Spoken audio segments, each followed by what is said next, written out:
Assalamualaikum warahmatullahi wabarakatuh. Assalamualaikum Pak Sulung. Waalaikumsalam warahmatullahi wabarakatuh. Oke, sehat selalu. Pak Suni pun, alhamdulillah. Oke. Bisa sowan ke kantor RK ya? Oke. Ya, alhamdulillah teman-teman. Kami kedatangan tamu dari Semarang, Pak ya? Semarang, kota Semarang. Bapak Suluh, nanti biar dikenalkan Bapak seperti apa, profesinya seperti apa. Oke teman-teman, hari ini ya spesial ngobrol-ngobrol saja Pak ya. Mungkin manfaat RK dalam kehidupan Bapak seperti apa, terus sampai sekarang ini jenengan datang sowan ke sini dalam rangka apa, kan seperti itu ya teman-teman. Yang jelas teman-teman pasti harus tahu juga dong kan seperti itu. Oke. Bapak Suluh bisa diceritakan, maksud diceritakan itu perkenalan dulu, namanya Bapak siapa, terus dulu pernah mengikuti RK di mana aja, terus seperti apa gitu. Oke, boleh. Monggo Pak. Mohon izin. Monggo Pak Suluh, monggo. Saya Suluh Setiantomo ya. Jadi saya punya profesi yang saya geluti dari tahun 2002 hingga kini. Alhamdulillah sebagai notaris PPAT yang praktek di kota Semarang. Nggak apa-apa. Pensiunnya nyari justru sendiri. Malah banyak loh kalau pensiunnya nyari sendiri. Terus boleh cerita, ini saya mengenal RK pertama kali ya karena seringnya saya tuh orangnya apa ya, pengen tahu lah ya. Pengen tahu ya. Kepo. Penasaran ya dulu. Penasaran gitu. Saya mau di usia yang semakin bertambah atau apa ya? Yang baiknya atau bertambah itu saya tuh mau apa ya, meningkatkan kualitas diri ya. Ya sudah bagus sih, cuma mau meningkatkan lagi ya, meningkatkan lebih baik lagi, apa salahnya. Jadi saya akhirnya tahu RK dari medsos ya, akhirnya saya ikut waktu itu di Surabaya, Sidoarjo ya, di rumah koki kita ya. Di awal-awal pandemi itu pandemi itu saya ajak anak sekaligus istri bertiga. Oke, pengalamannya seperti apa Pak? Itu pertama-tama kan beda dengan RK yang hari ini. Pengalaman yang pertama-tama memang saya sedikit apa ya, bukan temperamen tapi orang yang nggak bisa mengontrol emosi. Ya. Kalau menghadapi sesuatu tuh langsung apa ya, umum lah ya, saya langsung mendidih itu ya. Jadi kan itu satu, yang kedua saya tuh nggak sabaran, semuanya pengen dilakukan dengan cepat. Padahal nggak semua cepat itu baik. Betul. Jadi semua harus ada stepnya. Ini penyakit umum ya. Penyakit umum itu penyakit umum ya. Orang mudah marah, terus nggak sabaran. Itu penyakit umum ya. Saudara kembar. Biasanya satu paket. Orang pemarah itu biasanya seperti itu. Jadi, padahal ada di Al-Quran sudah disebutkan loh, Innallaha ma'as-sabirin. Sebetulnya Allah itu bersama orang-orang yang sabar. Kalau kita tidak sabaran ya pasti jauh dari Allah. Kalau Allah jauh dari kita, sedangkan yang memberikan rezeki, uang dan semuanya adalah Allah. Kalau kita jauh berarti kita nggak dikasih rezeki. Itu ya ada anunya ya. Iya. Jadi nggak masuk akal juga. Jadi itu terus apa ya, kalau orang bilang tuh kemerungsung ya. Kemerungsung dalam kita mencari atau menjemput ya enaknya. Mencari kalau bahasanya orang-orang makanya nggak dapat. Ya, saya menjemput ya. Kalau menjemput pasti ada kan. Menjemput istri saya di pasar, saya di mall, menjemput uang. Ya, ini menjemput uang itu ada rasa kemerungsung ya. Jadi akhirnya kalau ada rasa itu mesti pasangannya itu tadi Mas, nggak mensyukuri. Biasanya pasangnya itu udah kemerungsung mencari. Menjemput itu biasanya ada unsur yang tadi nggak ikhlas, misalnya kita nggak bersyukur gitu ya. Tapi dengan RK yang pertama kali yang manfaat benar-benar saya dapat itu, saya bisa lebih mengontrol diri, emosional, dan saya waktu itu kok ngajak anak dan istri saya, ada manfaatnya. Kenapa? Berarti kemarin tuh sama anak sama istri ya, bertiga sama. Jadi di jalan, dimanapun, di rumah, dimakan apapun dimanapun, kalau sama anak istri saling mengontrol. Enaknya itu kalau ikut sama keluarga, ayo ingat RK gitu. Jadi misalkan ada kita lagi nyetir enak-enak, toto ada orang nyerobot jalan. Itu langsung gitu. Ya itu nyat RK usaha langsung. Oh iya bener ya. Kita kasih jalan malam. Wis kalau bisa yang lainnya ikut masuk semuanya. Jadi dermawan gitu di jalan dermawan. Dan itu saya buktikan bener. Akhirnya pada saat berangkat ke kantor itu kan kalau jamnya mepet kan sih kemerungsung Mbak Woni ya. Betul. Jam sekian harus di deadline, harus sudah sampai di tempat A. Itu di jalan saya nyantai. Saya nyantai, saya malah bisa memberi kesempatan orang lain untuk lewat, untuk nyabrang, baik orang motor, mobil itu lewat. Dan alhamdulillahnya bukan waktu saya sampai sana itu telat, tapi malah pas. Ya malah pas, waktunya itu malah pas. Sepertinya kok ada yang ngatur. Nah, kan kita memperlambat sebenarnya, kita kasih jalan ke orang lain, logikanya kan nggak masuk itu ya. Kita mau memperlambat kok. Biasanya kan kalau dulu sebelum ikut RK kan langsung first nggak mau kasih jalan. Terus aja. Urusanmu. Tapi nggak, malah kok bisa pas ya. Bisa pas, anak enak pas itu. Jadi terus dibuktikan lagi pada saat saya kejebak ya, pada saat salah jalan namanya orang ya bisa saya ambil jalan, nyelip kok kebetulan kok di depan tuh ada. Kebetulan kok dengan baik hatinya itu orang ngasih jalan. Nah, dan sesekali saya pernah ngasih jalan ke orang, nggak ada hitungan 10 menit teman, ada orang yang saya mau nyabrang, orang ngasih jalan juga itu loh. Ya itu kalau kita ngomongin tentang ilmu hakikat Pak ya. Sebenarnya manusia itu adalah satu Pak. Saya, jenengan, Mas Ucup dan itu satu sebenarnya. Satu apa? Satu Tuhan. Di dalam diri manusia kan ada Tuhan Pak. Kalau kita menyakiti orang lain, ya berarti kita menyakiti diri kita sendiri. Makanya kenapa disitulah ada hukum karma. Hukum sebab akibat. Ketika kita menyakiti orang lain, jangan ketika tadi itu tidak memberikan jalan orang lain, ya kan? Nah, otomatis dia pun juga akan merasa tersakiti, Pak. Disitulah nanti panjenengan juga akan disakiti oleh orang lain. Nah, itulah itu sebenarnya adalah hukum law cause and effect gitu. Dan secara hakikatnya seperti itu, Pak. Tuhan yang ada di dalam panjenengan dan saya kan sama, Pak. Tak tiupkan ruhku kan seperti itu. Jadi seperti itu. Di sisi lain dari itu salah satu contoh ya di jalan, di rumah pun juga sama ya, kita di kantor kadang-kadang kan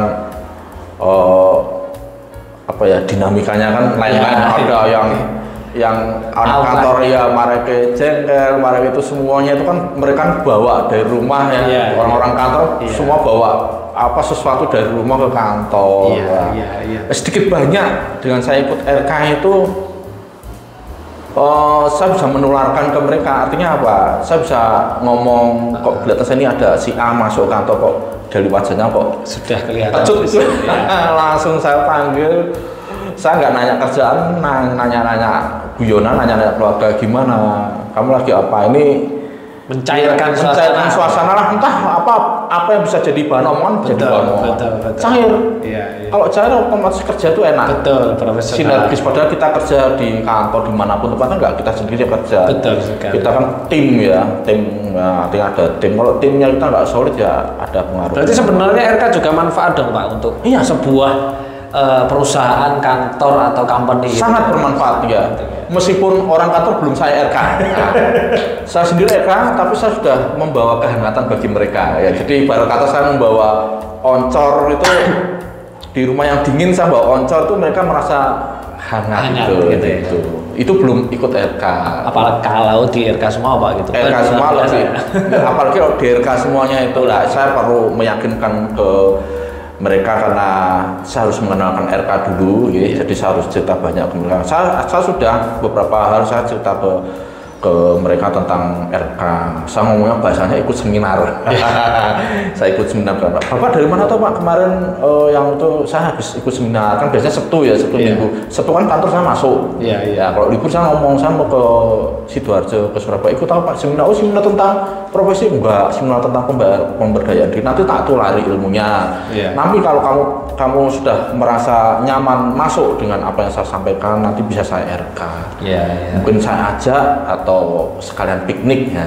Kan sering ke kantor kan ada piknik ke apa ya, hanya lihat pemandangan kan. Apa salahnya kalau suatu saat saya ajak piknik dan RK langsung tinggal Mas Yudus. Berarti RKBE 2 kali ya jenengan? 3 kali saya. Oh 3 kali? 3 kali. Di Surabaya yang pertama, yang kedua sama di Surabaya saya gantian ajak anak saya satunya lagi. Oh gitu? Ya, saya berdua.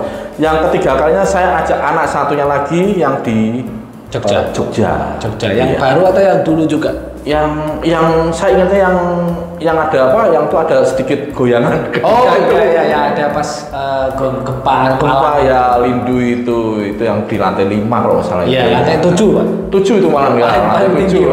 Kerasa banget Pak. Ya itu. Kita tenang semua ya. Tenang semuanya. Yaitu saya waktu kan pisah sama anak saya, lihat anak saya diem aja. Ya saya diem aja. Iya. Kan saya juga diem. Semuanya diam ya, kita menikmati semua. Terus yang terakhir kemarin refresh Pak ya? Ya, yang terakhir di Jogja, rencana saya mau ajak anak dan istri ikut, tapi karena mereka ikut kuliah Zoom itu, otomatis nggak bisa ikut. Lah istri saya nemani, akhirnya saya ikut langsung RK refresh pagi. Selesai dilanjutkan sama RK ya, biar mantap sekalian gitu. Kalau ada manfaat lain mungkin selain tadi tenang, mungkin masalah pekerjaan atau finansial atau apa?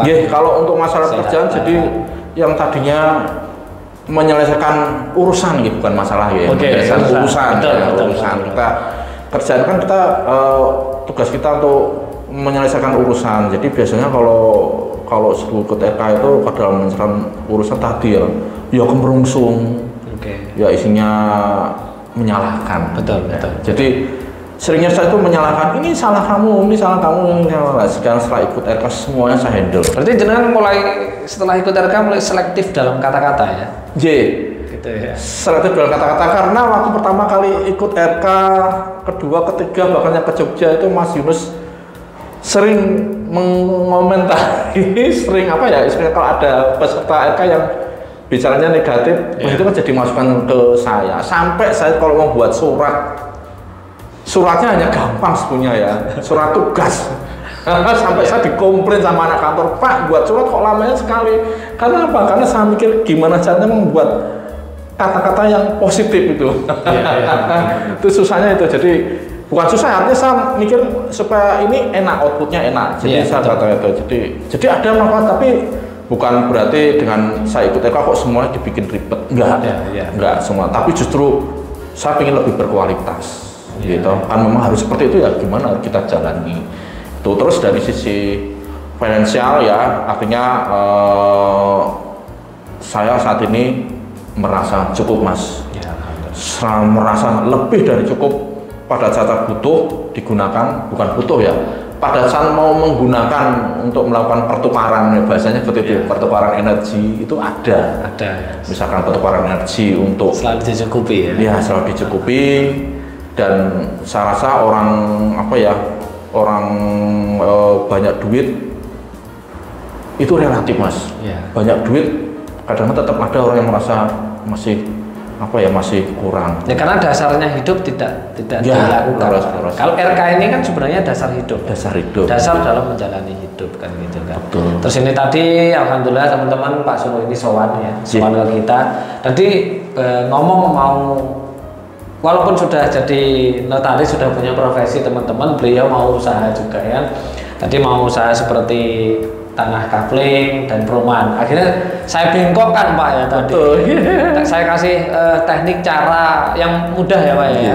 Tapi jangan diceritakan, nanti ditiru teman-teman, biar datang ke sini aja. Nanti aja. Jadi di coaching Jadi saya baru pertama kali ke Kediri, ke kantornya Mas Yunus ini. Jadi selama ini kan kalau ketemu Mas Yunus mesti di RK. Saya tuh kangen sama Mas Yunus. Saya pingin sowan ke Kediri sambil dolan, sambil ngajak anak istri. Saya pingin ketemu di RK itu kan saya pingin ya istilahnya satu silaturahim, yang kedua saya mau sharing-sharing aja, sharing-sharing ya.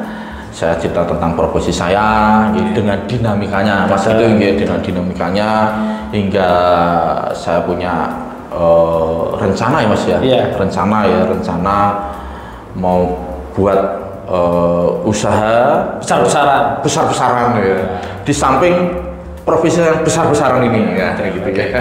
Itu ya, terus itu tadi saya pertama udah cerita sama buat usaha coupling properti, tapi sama Mas Yunus malah saya dapat ilmu baru, malah saya di coaching. Ternyata beliau lebih memahami, lebih tahu tentang dunia properti dan perkaplingan itu tadi. Jadi saya malah di coaching ya, jadi secara nggak sengaja Mas Yunus ya, saya nggak sengaja saya di coaching lah. Monggo kalau ada dari teman-teman saudara-saudara kita ya, membernya RK ataupun di luar tuh yang berkenan rawuh ya ke diri untuk sekedar sharing ya, minta secara nggak langsung di coaching nih. Nah, ini sangat berharga sekali ini. Sama turun sama sudut, jadi dari sharing-sharing malah dapat ilmu. Dan apa yang jadikan butuhkan untuk dan ternyata sudah terlintas di sebelumnya di saya, tapi di Kediri ini di kantornya Mas Yunus akhirnya sama Mas Yunus di garis bawahi tebel-tebel harus dijalankan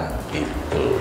Iya, alhamdulillah juga yang dibutuhkan Bapak untuk profesi ini harus seperti apa dan tambah seperti apa juga sudah saya kasihkan ya. Sampun, Iya. Jadi ya Mas, benar, saya kan juga sharing tentang dinamika profesi saya, jadi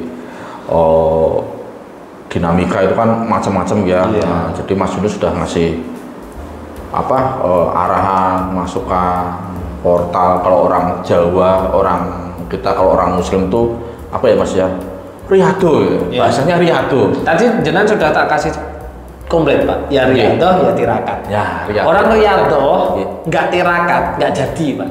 Oh ada perbedaannya maksudnya ya? Oh iya. Ada.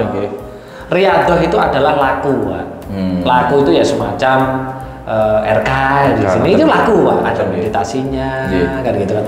Ada orang meditasi kungkung, ada meditasi pendem, ada wirid, itu namanya riyado. Oh riyado itu. Iya. Kalau tirakat puasa weton, puasa apit, rawon, puasa ngalong, macam-macam. Nah, itu namanya tirakat. Oh gitu. Iya. Tadi jenengan sudah saya kasih tadi dua. Ya tirakatnya ada.